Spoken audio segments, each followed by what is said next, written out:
చరిత్రలో ఎన్నడూ కనీ విని వరద చూశామంటున్నారు విజయవాడ వాసులు.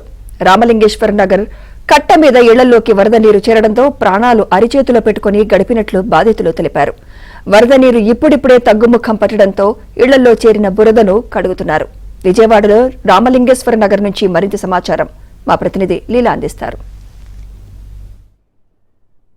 విజయవాడ మొత్తం జల దిగ్బంధానికి గురైంది. ఈ నేపథ్యంలో వరద నీరు ఇంటికి వచ్చి చేరుకోవడంతో ప్రతి ఒక్కరూ తీవ్ర ఇబ్బందులకు గురయ్యారు. వరద నీరు చేరుకోవడంతో పాటు కొన్ని ఇళ్లు అయితే మాత్రం పూర్తిగా మునిగిపోయేటటువంటి పరిస్థితి నెలకొంది. చూడొచ్చు, మనం ఇప్పుడు రామలింగేశ్వర నగర్ కట్ట మీద ఉన్నాము. రామలింగేశ్వర నగర్ కట్ట మీద ఇంకా ఇప్పటికీ కొంత మేరకు వాటర్ అయితే మాత్రం రోడ్ల మీదే నిలిచని ఉంది. కొన్ని ఇళ్లు మాత్రమే వాటర్ అయితే లోపలికి వెళ్ళిపోవడం అయితే జరిగింది. కొన్ని ఇళ్లు అయితే పూర్తిగా ఇంకా మునిగినవి ఇప్పుడు మునిగినట్టే ఉన్నాయి. ఇళ్లలోకి పూర్తిగా నీరు చేరిపోయినటువంటి పరిస్థితి. ఈ నేపథ్యంలో ఇక్కడ స్థానికంగా ఉంటున్నటువంటి వారు తీవ్ర ఇబ్బందులు గురవుతున్నారు. మరొక ఇల్లు చూడొచ్చు, పూర్తిగా మునిగిపోయినటువంటి పరిస్థితి నెలకొంది. ఇల్లు జస్ట్ పైకప్పు మాత్రమే మనకు కనిపిస్తుంది.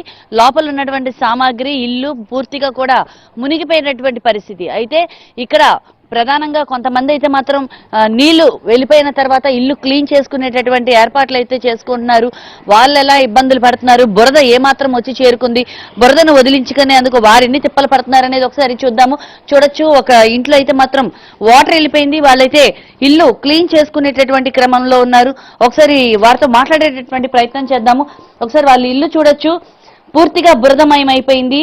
ఇల్లంతా కూడా పూర్తిగా రొచ్చు అయిపోయి బురద అంతా కూడా వచ్చి చేరుకోవడం అయితే జరిగింది. అయితే వీరితో మాట్లాడదాం. సార్ చెప్పండి, మీకు ఎన్ని రోజులు ఉన్నాయి సార్ ఈ వాటర్, ఎంత మేరకు బురద చేరుకుంది? నిన్న ఉదయం నుంచి ఇవాళ ఉదయం వరకు కట్ట దగ్గర దాకా వచ్చేసినాయండి వాటర్. మొన్న అర్ధరాత్రి నుంచి పోలీసులు వచ్చి ఖాళీ చేయండి అని చెప్పారు. మేము ఇంకా పోలీసులు పిలిచిన కాడి నుంచి సర్దుకునే కొంచెం అయ్యాయి ఇంపార్టెంట్. మేము కట్ట మీద కూర్చున్నాము. సో వాటర్ ఎంత వరకు వచ్చాయి సార్? ఇంట్లోకి ఎంత వరకు వచ్చాయి? ఇంట్లోకి ఒక 1/2 feet వరకు వచ్చినాయి అమ్మా. 1/2 feet వరకు వచ్చాయి. అయితే మరికొంత వరకు చూద్దాము, ఎంతవరకు క్లీనింగ్ చేస్తున్నారు అనేది చూడొచ్చు. లోపలైతే మాత్రం పూర్తిగా బురదమయం అయిపోయింది. సామాగ్రి అంతా కూడా, ఇంట్లో ఉన్నటువంటి సామాగ్రి అంతా కూడా వీరు మంచాల పైన ఎక్కించుకొని వారు బయటికి రావడం అయితే జరిగింది. పూర్తిగా అయితే మాత్రం ఇల్లంతా బురదమయమైపోయింది. సామాగ్రిలన్నీ కూడా సర్దుకోవడానికి వీరు తీవ్ర ఇబ్బందులు గురవుతున్నారు. చూడవచ్చు వీళ్ళ కిచెన్ ఎలా అయిపోయింది అనేది. అంటే వీళ్ళ కిచెన్ ని క్లీన్ చేసుకోవడానికి, పూర్తిగా బురదతో కూరుకుపోయినటువంటి కిచెన్ కి క్లీన్ చేసుకోవడానికి అయితే మాత్రం చాటలతో వాటర్ పట్టుకొని బయటకు అయితే మాత్రం నెడుతున్నారు. ఎందుకంటే పూర్తిగా బురదమయమైపోయింది. ఎక్కడా కూడా కొంచెం కూడా గ్యాప్ లేకోకుండా వరద నీరు వచ్చి ఇంట్లోకి చేరుకోవడంతో మొత్తం బురదమయమైపోయింది. ఈ బురదని కూడా క్లీన్ చేసుకునేటటువంటి క్రమంలో మొత్తం అంతా కూడా క్లీన్ చేస్తున్నారు. అయితే మరికొంతమంది ఉన్నారు, వారితో మాట్లాడదాం. చెప్పండి అమ్మా, అంటే ఏ మేరకు వచ్చేసింది వాటర్ మీకు? చాలా ఇబ్బందికర పరిస్థితులు అమ్మా. అంటే ఎప్పుడైనా మీరు ఇలా ఫేస్ చేశారమ్మా? ఇది ఫస్ట్ టైం, ఎప్పుడు జరగలేదు అలా. అంటే ఇల్లంతా ఇలా చూసేసరికి మీకు ఏమనిపిస్తుందమ్మా? చాలా బాధాకరంగా ఉంది. అసలు ఎలా అవుతుందో వర్క్ తెలియదు. ఆ పక్కన ఫీవర్స్ వచ్చి ఇంట్లో చాలా ఇబ్బందికరంగా ఉంది. అందరికి లేవలేని పరిస్థితి. అలాంటి టైంలో ఈ వరద అనేది చాలా కోలుకోలేదు ఇబ్బంది. సో ఎట్లా క్లీన్ చేసుకోవాలో కూడా నాకైతే అర్థం కావట్లేదు. పొరిగింటి వాళ్ళు కూడా కొంచెం హెల్ప్ చేస్తున్నారు. దిక్కు తోచని స్థితిలో అన్నయ్య వాళ్ళు చుట్టాలు ఉంటే వాళ్ళ ఇంటికి వెళ్ళడం జరిగింది. ఎంతో మంది సామాన్యులు చాలా రకాల ఇబ్బందులు గురయ్యారని మాకైతే అనిపిస్తుంది.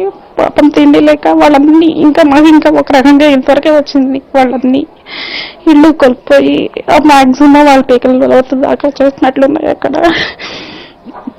మరి ప్రభుత్వం వాళ్ళని ఆదుకోవాలని, మంచి వసతిని కల్పించాలని, మంచి ఇల్లు ఇవ్వాలని కోరుకుంటున్నాను. అమ్మా చెప్పండి, అంటే నిజంగా బయట మీరు అన్నట్టు వైరల్ ఫీవర్స్ భయంకరంగా ఉన్నాయి. ఇలాంటి పరిస్థితి నెలకొంటే వైరల్ ఫీవర్స్ మరింత విజృంభించేటటువంటి అవకాశం ఉంది. డెఫినెట్లీ అండి. అయితే మంచి వరద నీరు కాబట్టి మంచి నీరు అందరికి అందుబాటులో ఉండేలా చేస్తూ ఉంటుంది. వండుకోలేని పరిస్థితి వాళ్ళకి. మీ ఇంట్లో ఎవరైనా ఫేస్ అయ్యారు ఫీవర్తో? నేనే స్వయంగా ఫేస్ అయ్యాను. 1 week నుంచి అసలు వైరల్ ఫీవర్, అసలు ముడవనివ్వట్లేదు చేతులు. అలాగే మా వారు కూడా అసలు ఏంది సర్దుకోకపోతే పిల్లలు నేను అలానే చేసి వెళ్ళాము. కొంచెం ఇరుగు పొరుగు వాళ్ళ చుట్టాలు అలా హెల్ప్ చేస్తున్నారు. చాలా ఇబ్బందిగా ఉందండి. 2 రోజుల నుంచి చాలా ఇబ్బంది పడుతున్నాము. ఇంట్లోకి నీళ్ళు వచ్చేసి మురుగు వాసనతో తట్టుకోలేక 2 రోజుల నుంచి బయట నుంచున్నాము. ఇక ఎవరైనా తెలుసుకుంటే వాళ్ళ ఇంటికి వెళ్ళటము, లేదా బయట 2 రోజుల నుంచి నిద్ర లేకుండా ఉన్నాము. ఇల్లు వాసన ఏమో. ఆల్రెడీ ఇంట్లో వాళ్ళకి ఇద్దరికి జ్వరాలు ఉన్నాయి. ఆల్రెడీ 4 రోజుల నుంచి 5 రోజుల నుంచి తగ్గట్లేదు. ఇంకా ఎక్కువయ్యి చాలా ఇబ్బందిగా, అలాగే ఓపిక లేకపోయినా అలాగే నీళ్లు వాసన వచ్చినా కూడా ఆ బయట నీళ్ళు తెచ్చుకొని ఆ నీళ్ళు తెచ్చుకొని ఇల్లు శుభ్రం చేసుకుంటున్నాము.